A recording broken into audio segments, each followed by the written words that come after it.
on va passer à la dernière intervention de cette séance. Donc, on va écouter Tamara Dmitrieva.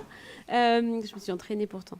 Qui est docteur en sociologie à l'EHESS et au centre Norbert Elias à Marseille, et qui va nous faire une présentation intitulée « Enfance sourde, du handicap à la normalité ».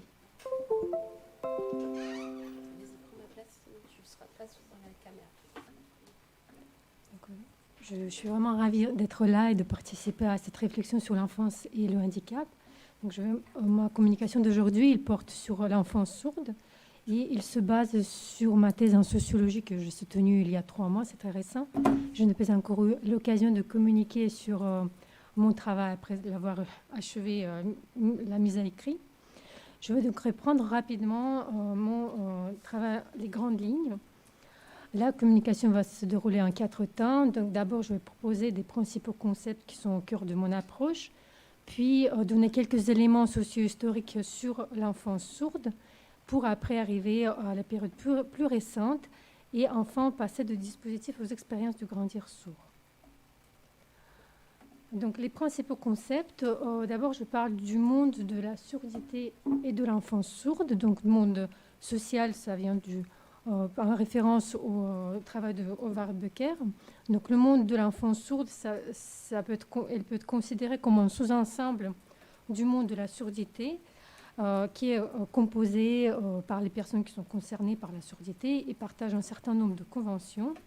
Donc, ces conventions, ces connaissances communes, elles déterminent les frontières de ce monde qui reste toutefois flou, tandis que le monde lui-même, il se divise en sous-groupes plus ou moins autonomes. Donc, le monde de l'enfant sourd, il est relativement séparé de celui de l'adulte sourd. En même temps, il n'est pas non plus homogène parce qu'au contraire, il se caractérise historiquement par des tensions. Quant aux acteurs, donc, il y a 2 modes d'implication des acteurs à titre existentiel ou à titre professionnel. Ensuite, pour comprendre la structuration de ce monde, je recours au terme de dispositif qui vient du travail de Myriam Winnens, elle développe une approche sociologique du handicap à partir de la sociologie des sciences et des techniques.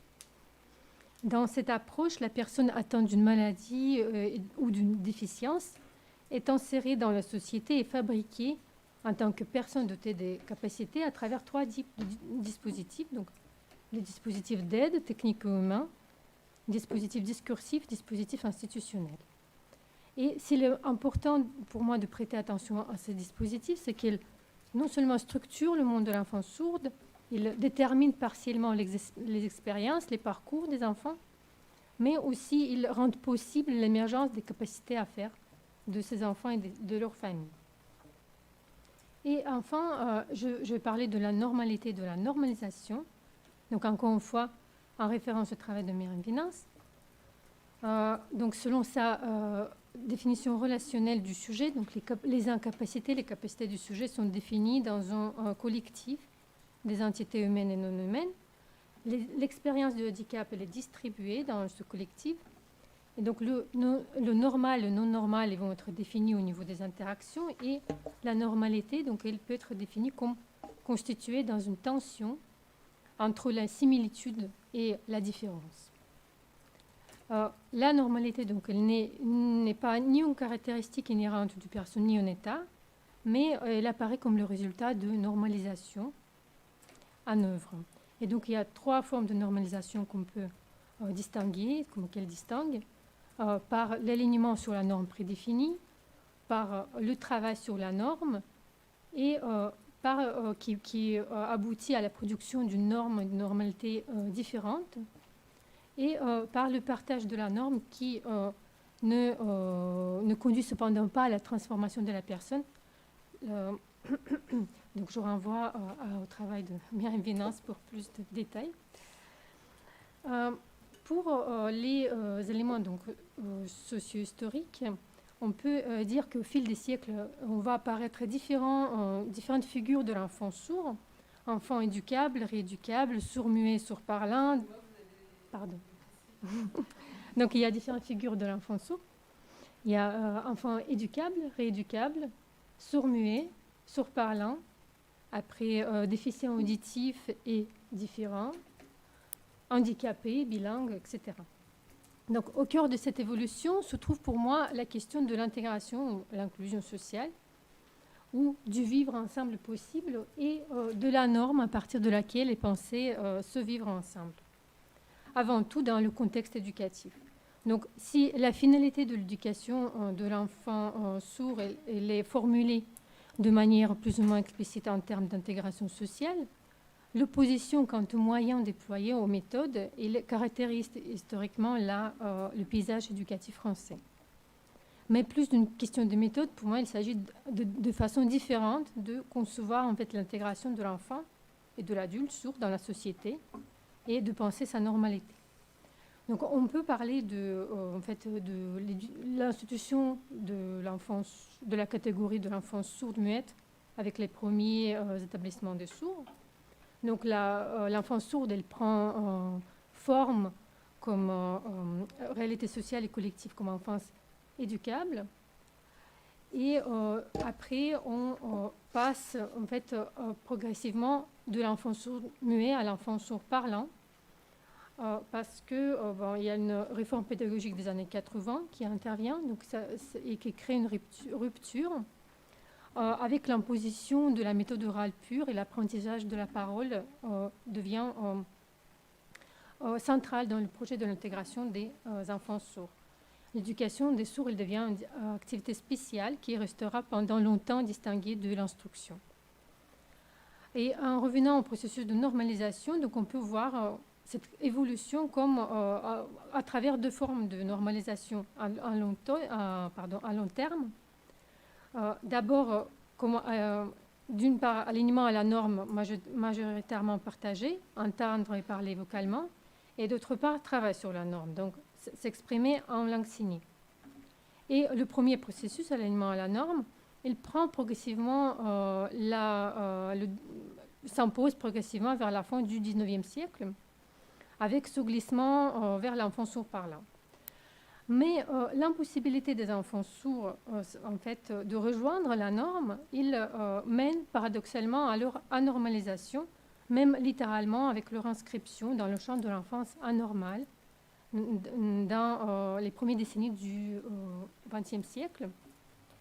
Et avec cette inscription, avec la médicalisation croissante et ensuite avec la constitution du secteur de l'enfance inadaptée, on voit que l'enfance, elle va être redéfinie en termes de rééducabilité et l'éducation des sourds, elle devient de la rééducation. Ensuite, une autre opposition qui marque donc, le XXe siècle, c'est entre deux figures principales, l'enfant déficient auditif et l'enfant sourd bilingue. Donc, c'est l'ANPEDA, l'Association nationale des parents d'enfants déficients auditifs, qui, dès les années 60, elle contribue à la consolidation de la vision de la surdité comme déficience à réparer. Il lutte pour l'intégration des sourds dans la société, mais en demandant l'ouverture des établissements, des entendants, mais avec la mise en place des moyens, surtout pour diminuer la déficience en favorisant les dispositifs oralistes. Et avec cette mobilisation des parents, qui est soutenue par les médecins, se forme ce qu'on appelle l'oralisme moderne ou l'oralisme parental. L'ANPEDA se mobilise aussi à côté d'autres acteurs associatifs qui participent à l'institution du champ du handicap. Donc, le handicap devient le nouveau cadre pour interpréter et agir à l'égard des enfants sourds. Et face à cette vision médicalisante déficitaire, donc, il y a un autre regard qui est porté par le mouvement social des sourds à partir des années 70, donc le mouvement sourd ou le réveil sourd. Et avec le projet éducatif bilingue, notamment, qui est développé par les associations du mouvement, l'enfant est construit comme un être de langage et de culture.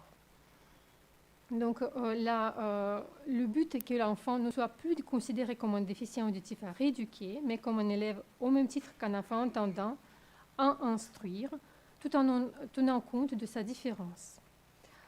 Et donc la volonté est de rompre avec la tradition médico-sociale de l'éducation des sourds, ce qui détermine l'action de 2 LPE avec l'ouverture des premières classes en LSF, mais au sein de l'éducation nationale. Et cette action sera reprise après par l'association ANPES. Donc cette lecture historique, elle met en évidence la cristallisation des oppositions autour de 2 figures principales qui reflètent, comme je l'ai déjà dit, des manières différentes de penser l'enfant sourd et sa normalité. Puis, dans les années 80, donc on voit que donc l'enfant sourd va évoluer à l'intérieur de catégories de handicap, mais cette inscription, elle est ambivalente parce que les discours des personnes sourdes et des personnes handicapées, donc ils vont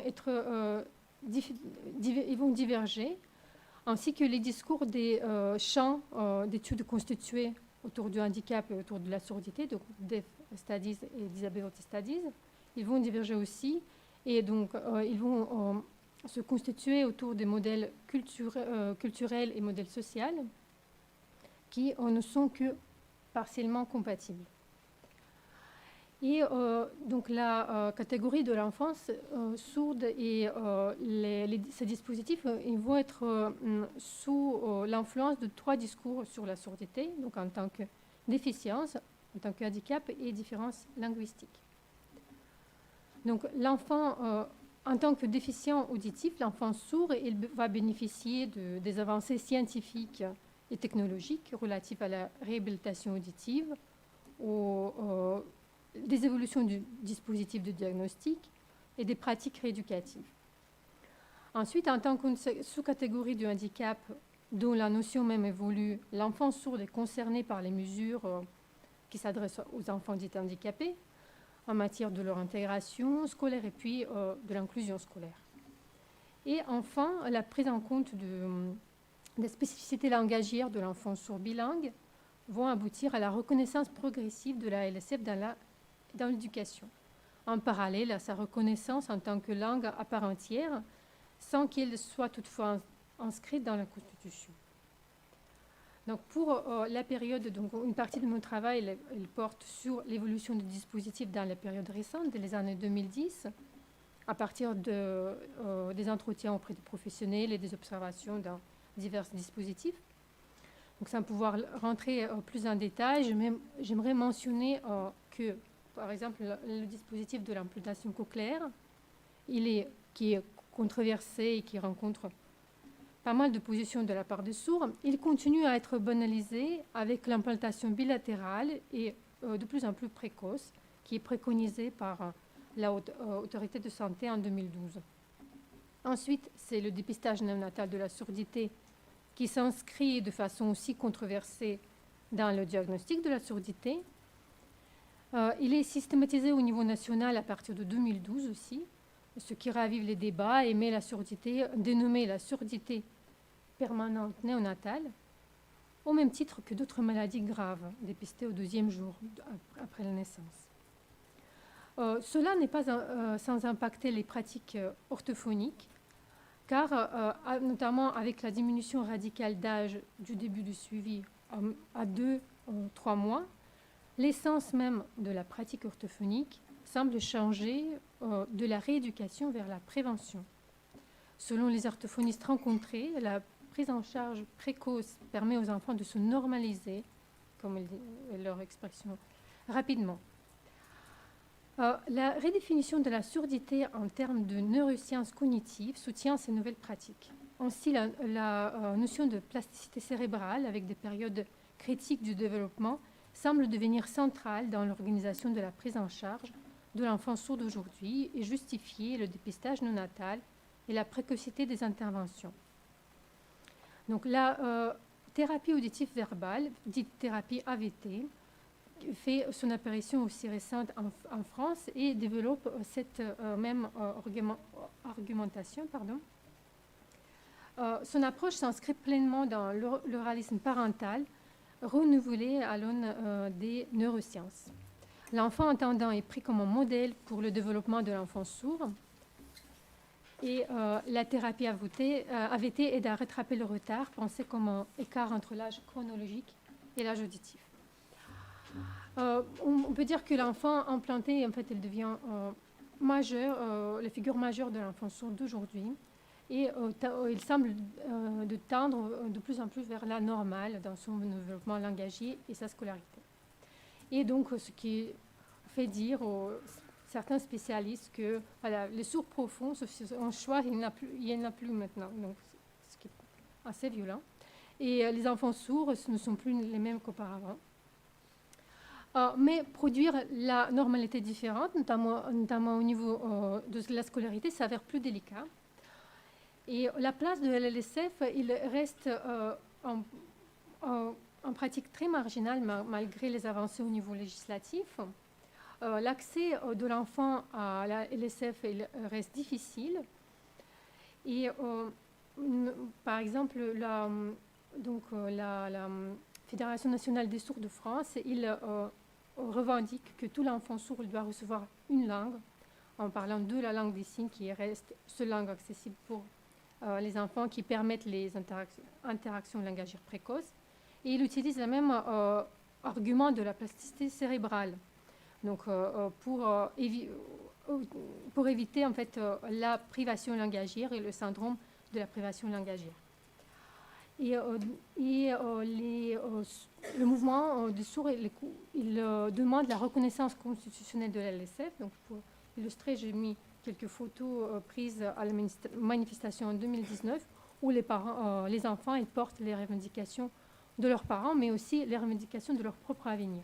Donc, c'était il y a un garçon qui porte je signe, donc je suis. Et ensuite, donc, je ne pas trop assez de temps. Donc, au final, pour aborder les expériences de grandir sourd, je choisis de me concentrer sur la normalité, comment elle est construite dans les parcours et le quotidien des enfants, parce que les parents rencontrés, les enfants, ils parlent souvent du normal. En fait, ils vivent ça comme normalité. Donc, je passe les citations. Ils énoncent qu'ils ont un enfant normal ou leur manière de vivre est devenue normale pour eux.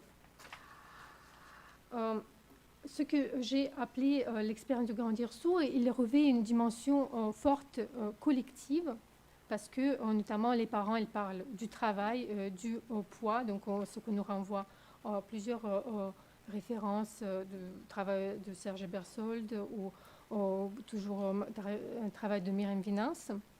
Et donc l'expérience, elle est partagée par la famille et l'enfant, même si de manière inégale, d'où la place importante a été accordée à la parole des parents.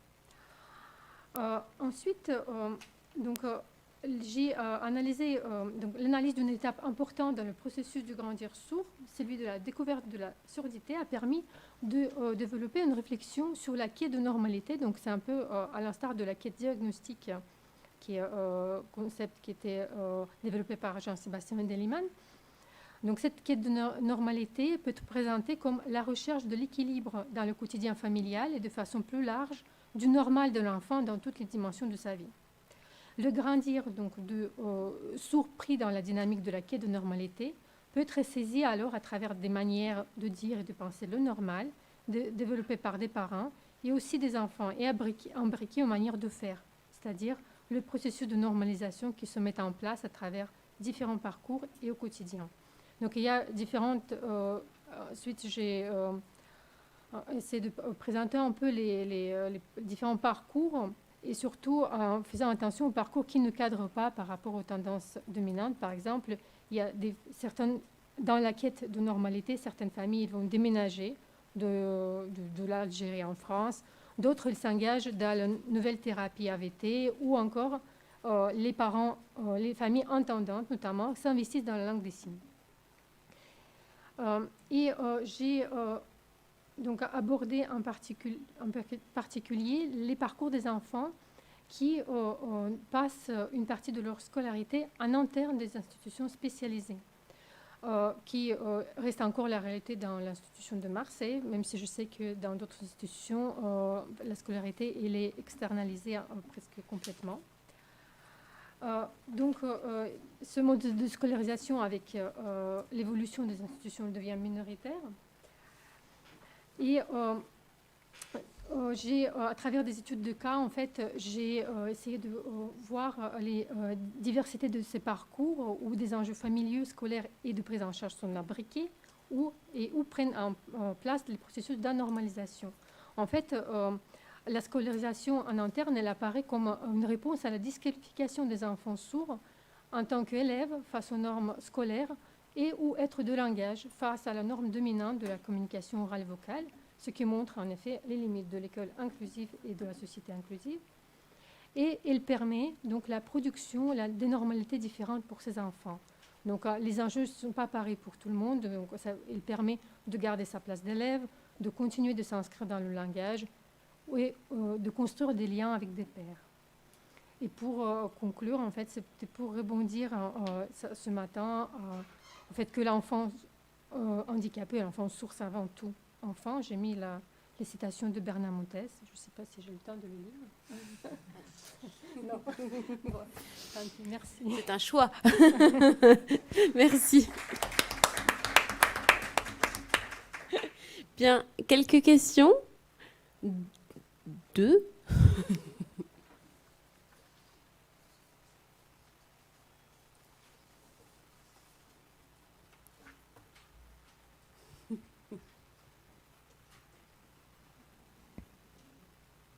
C'est la fin de la journée.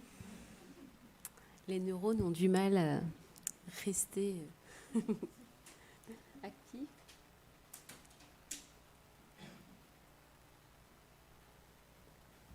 Peut-être une question justement pour replacer ou non justement la question de la surdité dans le handicap et prolonger ce débat.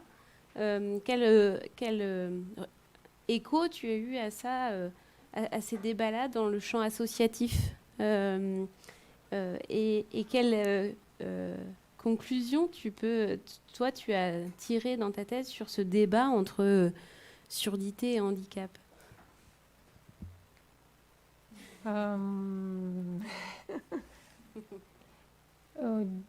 Disons que je pense il peut être constitué un handicap, mais il n'est pas représenter un handicap.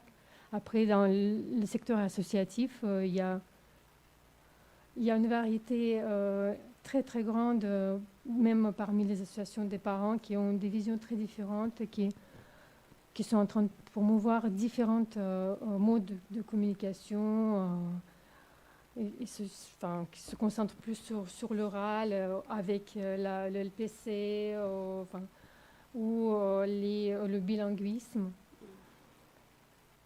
Mais après avoir rencontré aussi certains représentants des associations, l'importance en fait pour ces associations, c'est de porter aujourd'hui le même discours devant le gouvernement et de dire qu'ils demandent les parcours par rapport à la scolarité, les parcours de qualité, peu importe le mode de communication, parce que en gros, ce que m'était dit, c'est qu'il mettait devant le choix, qu'est-ce que c'est mieux alors, le parcours.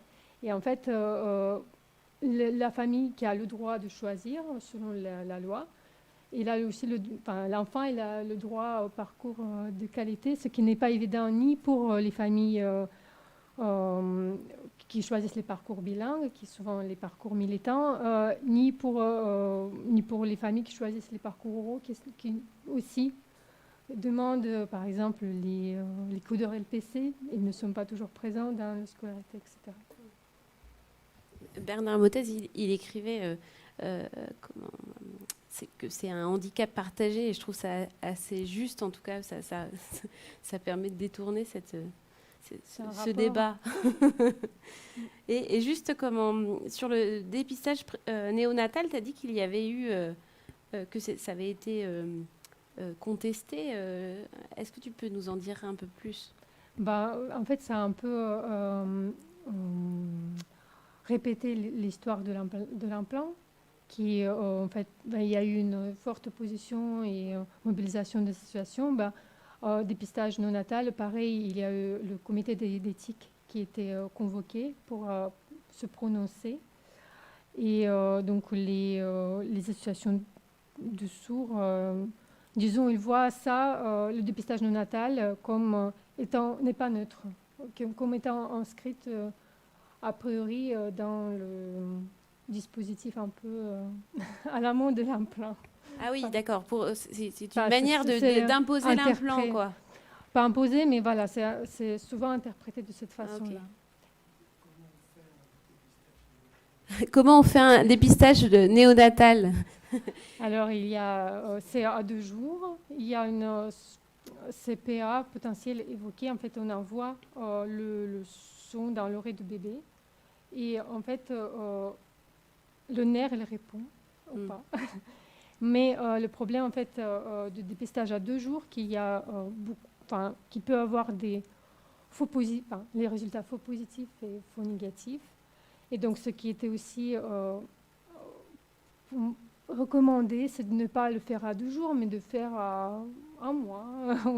Voilà. Mais je ne sais pas, c'était fait de manière que c'était généralisé à 2 jours dans les maternités.